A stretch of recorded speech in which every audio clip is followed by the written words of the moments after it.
Hello friends, very warm welcome to my channel. I am Bookilicious, I am your host Amrita Sharma. दोस्तों, मैं आज आपके साथ इस किताब का समरी आगे मैं बढ़ना चाहती हूँ, तो जल्दी से अपना वीडियो शुरू कर लेते हैं। दोस्तों, 8 जनवरी में कहा गया है सीइंग आवर एडिक्शन। कोई एक चीज़ को हम एज ए फन शुरू करते हैं, लाइक मान लीजिए कि हम एक कप चाय पीना शुरू करते हैं मॉर्निंग में, 1 दिन पिया, 2 दिन पिया, फिर वो अच्छा लगते लगते वो एडिक्शन में कन्वर्ट हो जाता है। तो कब कोई चीज़ एडिक्शन में बदल जाए, ये हमें कंट्रोल में रखना है। हमें अपने चीज़ों को इतना ज़्यादा भी उस पर नहीं झुकाव देना चाहिए ताकि वो एडिक्शन में चेंज हो जाए। 9 जनवरी है what we control and what we don't.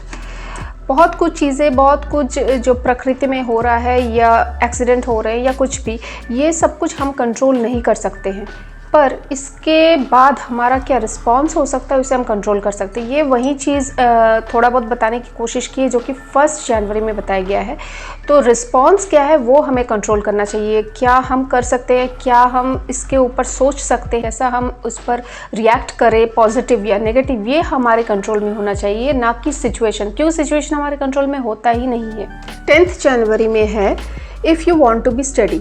अगर हमें स्टडी रहना है तो हम कहीं भाग नहीं सकते हैं। अपना जो परिस्थिति है, अपना जो सिचुएशन है, या हम जिस एटमॉस्फेयर में है उसको हम छोड़ के कहीं जंगल में नहीं भाग सकते हैं।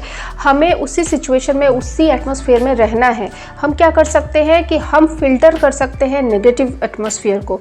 अगर हमारा दिमाग ही क्रुकेड है या हम ही गलत सोचते हैं तो हम गलत चीज़ों को ही अट्रैक्ट करेंगे। पहले तो अपने दिमाग को सही करना है ताकि हम क्रुकेड चीज़ और अच्छी चीज़ों में फ़र्क समझें, ताकि उन सब चीज़ों से हम दूर रह सकें।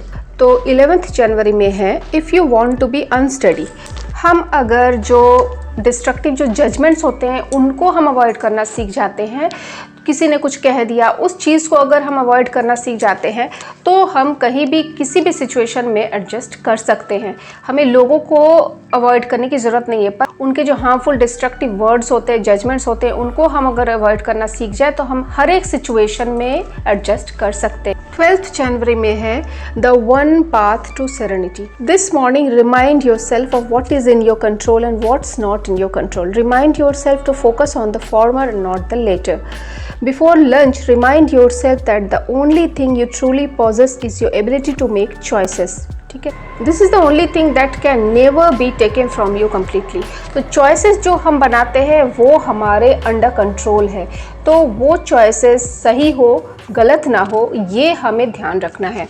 उसके बाद क्या बोला है कि in the afternoon remind yourself that aside from the choices you make, your fate is not entirely up to you. हम कोई चॉइसेस बनाते हैं, हम अगर कोई चॉइस लेते भी हैं, हम कुछ चीज़ को सिलेक्ट भी करते हैं या किसी चीज़ के बारे में सोचते भी हैं कि हम ऐसा करेंगे, ऐसा नहीं करेंगे, तो वो हमारे सिचुएशन है, हमारी चॉइस के हिसाब से सब कुछ चलता नहीं है। दुनिया घूम रही है, हम भी इस दुनिया के साथ घूम रहे हैं, तो जिधर दुनिया हमें लेकर जाएगी हमें उस हिसाब से चलना होगा। मान लीजिए कि अभी ऐसा है, कुछ क्षण बाद कुछ और हो जाए, तो हमने जो पहले सोच के रखा है वही नहीं होने वाला है, तो हमें उस सिचुएशन के अनुसार फिर नया कुछ डिसाइड करना पड़ेगा, उसके हिसाब से चलना होगा। हमारे हिसाब से नहीं जो होता है, दुनिया में जैसा होता है उसके हिसाब से हमें एडजस्ट करना पड़ता है। तो नेक्स्ट जो है जनवरी 13, circle of control. Circle of control में क्या बोला गया है कि कुछ भी चीज़, दुनिया की कोई भी चीज़, यहाँ तक कि हमारी बॉडी भी हमारे कंट्रोल में नहीं है। अभी आज हम स्वस्थ हैं, कुछ दिन बाद कुछ हो सकता है हमारे बॉडी के साथ, तो हमारा बॉडी तो हमारे कंट्रोल में नहीं है। क्या कंट्रोल में है? हमारे चॉइसेस, हमारा विल और हमारा माइंड, ये तीनों चीज़ हमारे कंट्रोल में है। हम क्या डिसाइड कर सकते हैं, हमारे दिमाग में हम क्या घुमा सकते हैं, क्या सोच सकते हैं, ये सब कुछ हम कंट्रोल कर सकते हैं। बाकी दुनिया की कोई भी चीज़ हमारे कंट्रोल में नहीं है। 14 जनवरी है cut the strings that pull your mind. तो हमारे दिमाग को फर्स्ट तो पहले बताया गया है कि हमारा जो माइंड है उसे हमें कंट्रोल करना है, पर हमारे माइंड को भी किसी और चीज़, बहुत सारी चीज़ें होती है जो कंट्रोल करती रहती है। तो ये जो इसके द्वारा क्या होता है कि हमारा माइंड जो है एक पपेट बन के रह जाता है। जैसा सिचुएशन होता है, जैसे लोग बोल देते हैं, वो सब चीज़ें हमारे माइंड को पपेट बना देती है और हमारा माइंड कंटिन्यूस उन्हीं चीज़ों को सोचता रहता है। तो ये जो स्ट्रिंग है जिसके द्वारा हमारा माइंड पपेट बन गया है, इस स्ट्रिंग को कट करना है।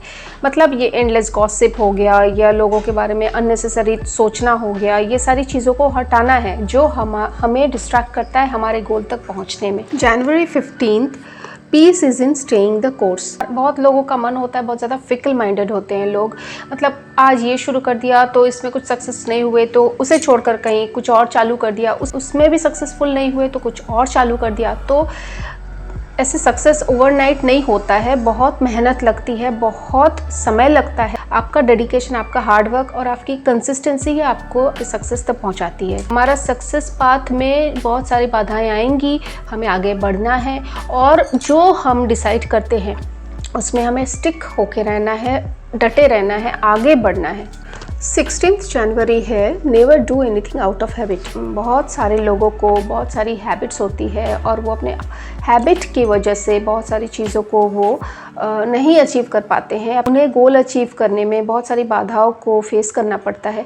तो due to their lack of discipline और उनके बैड हैबिट्स की वजह से, तो अपने जो हैबिट्स है उस पर आपको बहुत ज़्यादा स्ट्रिक्ट होना होगा, उन सब बैड हैबिट्स को दूर करना है, नहीं तो आप अपने गोल तक नहीं पहुंच सकते हो। आपको अपने सक्सेस के पाथ में बहुत सारे अड़चने आने वाली हैं।